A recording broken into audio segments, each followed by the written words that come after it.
असां मां ॾाढी ॾुखी जान छुटंदई छोजो मुंहिंजो नालो अथई सूबेदार सुखियो आया आहियां ॾाढो ॾुखियो छो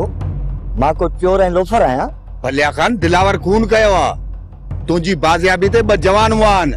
का मामूली ॻाल्हि न आहे साहब ॿ धाड़ियल मुआ तोखे बि ख़बर आहे बशीर ॾोहाड़ी माण्हू हो जंहिं मंज़ूर खे मारे विधो पाण बि मरी वियो उन में मुंहिंजो कहिड़ो ॾोह सवाब जूं ॻाल्हियूं थाणे ते थींदियूं तोखे मूं सां गॾु हलणो पवंदो कानूनी कार्रवाई थींदी ऐं जांच थींदी जेके माण्हू हुआ उहे केरु हुआ साधा या चोर हा जांच खां पोइ इहा ख़बर पवंदी तूं गुनाहगार आहीं या बेगुनाह ऐं पोइ जेको अदालत फ़ैसिलो कंदी उहो तोखे मूंखे क़बूल करणो पवंदो सूबेदार साहब मां थाणे ते न हलंदुसि ज़ुल्म बि मूंसां थियो आहे ऐं थाणे ते बि मां हलां तूं धाड़े लफ़्ज़ ॿधल आहीं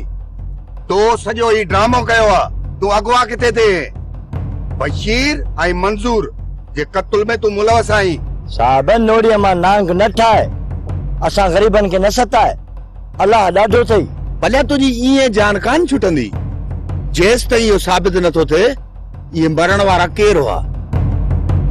बेगुनाह हुआ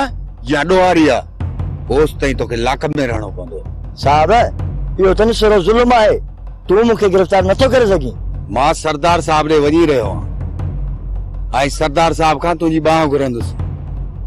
असांखे बि पेट आहे असां बि नांग न आहियूं जो मिटी खाईंदासीं ठीकु आहे साहब सरदार साईं घुरायो न त मां पाणे हाज़िर थी वेंदुसि ठीकु आहे मां सरदार साहब सां अॼु ई मिलां थो